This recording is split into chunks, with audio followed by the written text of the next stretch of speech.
Another year, another Halo. Now, I wasn't as hyped for this game as I was with Halo Reach. I always look at that as the ultimate Halo, the ultimate first-person shooter that would just never be topped. But you know what? Halo 4 surprised me. I mean, they managed to go beyond what I expected.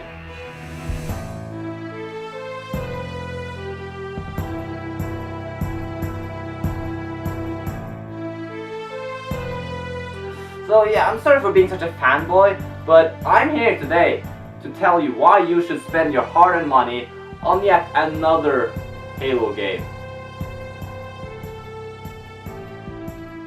Okay, so I didn't get my DVD recorder to work, so I'm filming the screen instead, so please excuse the gorilla style of recording. I am telling you, Halo 4 is just masterful. It's excellent.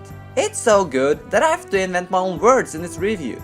The graphics, they're gorgeous, the sound is beauteous, and the gameplay is super-perfect.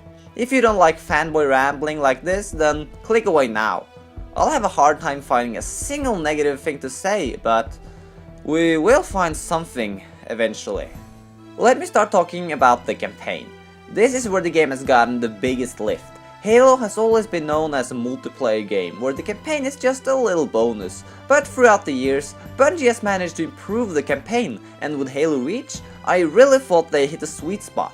For their last Halo game, it was amazing. Now, did 343 manage to make the same kind of sweet, great experience? Well, what kind of question is that? Same is not the word you're looking for. This game is so fresh and so new, while still being faithful to the originals. The sad thing is that I believe a lot of people just played like a little bit of the campaign in Halo 3 and have just assumed that the games suck.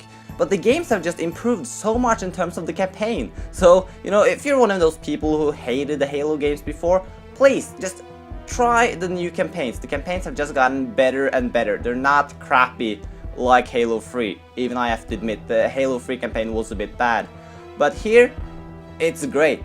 And 343 did a fantastic job. Like, with Halo Combat Evolved Anniversary Edition, they showed us that they could make some great graphics.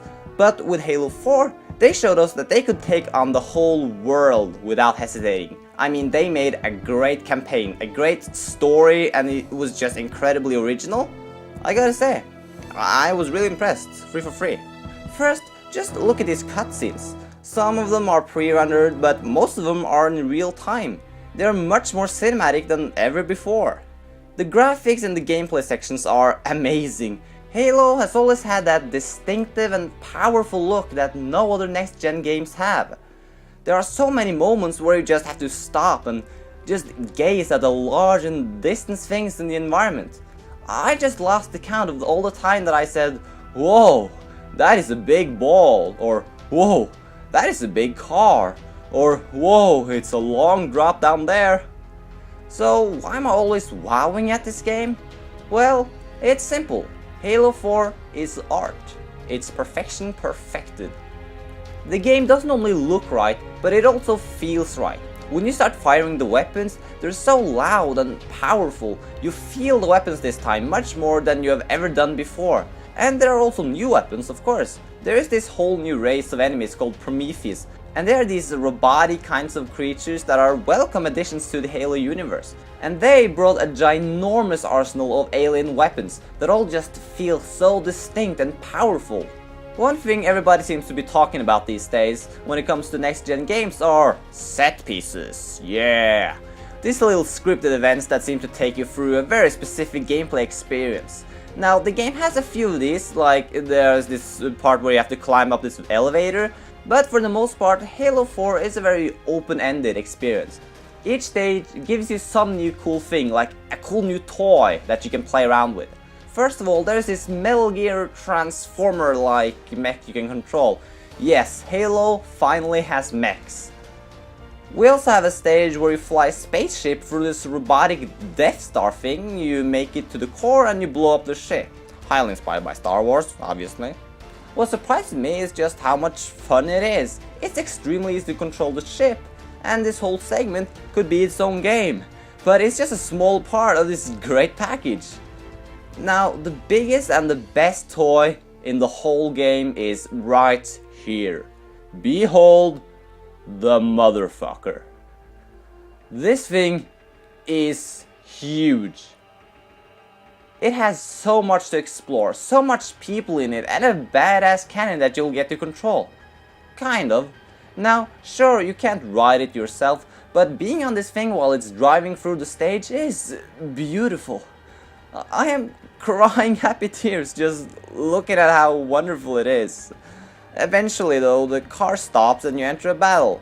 You grab Warthog from the garage and drive around, and at any time you can return and re-equip yourself with guns.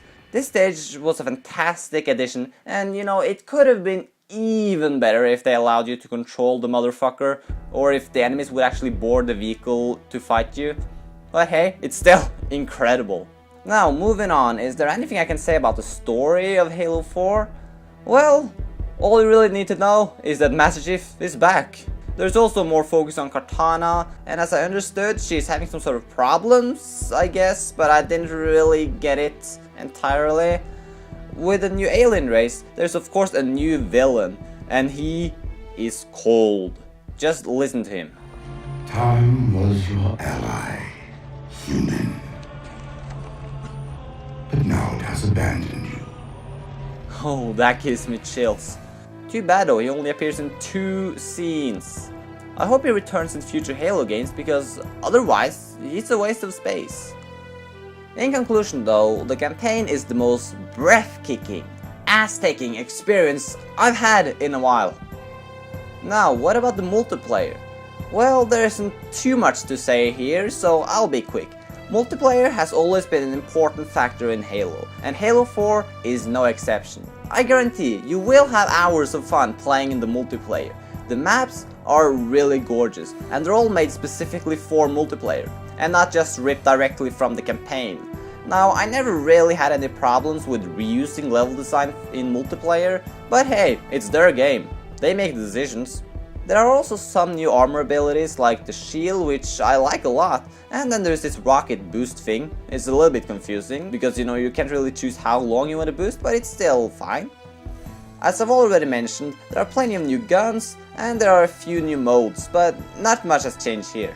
There is however a little term that I really like called "if it's not broken, don't fix it."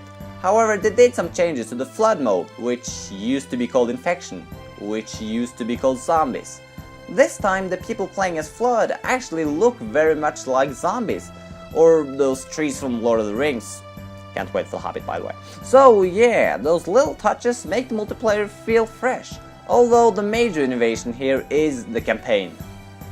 There is also this thing called Spartan Ops, but nah, you're better off playing Black Ops. Same name, same game. Just kidding. Okay, there's the Forge mode, which is still here, and there are some new features like duplicating, and there's this stage called the Ravine, which I guess is the new version of Forge World, but it's not nearly as big, and that's slightly disappointing. Okay, sure, there are a few bad things about the game, but for the most part, it's a fantastic game. Absolutely. I just loved it. Probably my favorite Halo game ever. I mean, even though Halo Reach was just this incredible experience. So yeah, and also another thing that's great is that this is just the start of a new trilogy. That's at least what they said. So yeah, trilogy. That means 2 more games are on their way. So Halo haters, you have a lot to look forward to. Oh yeah. Actually though, let's get serious. There won't be 2 more Halo games, you know why? Because Judgment Day is upon us. The world's gonna end in a few days. So what I'm saying is that you should go outside, break some laws and don't pay your bills. Because the world is gonna end, there's no reason for it. And I'll see you in heaven, or Nirvana, or whatever you believe in. Or hell, if you've been bad. Or prison.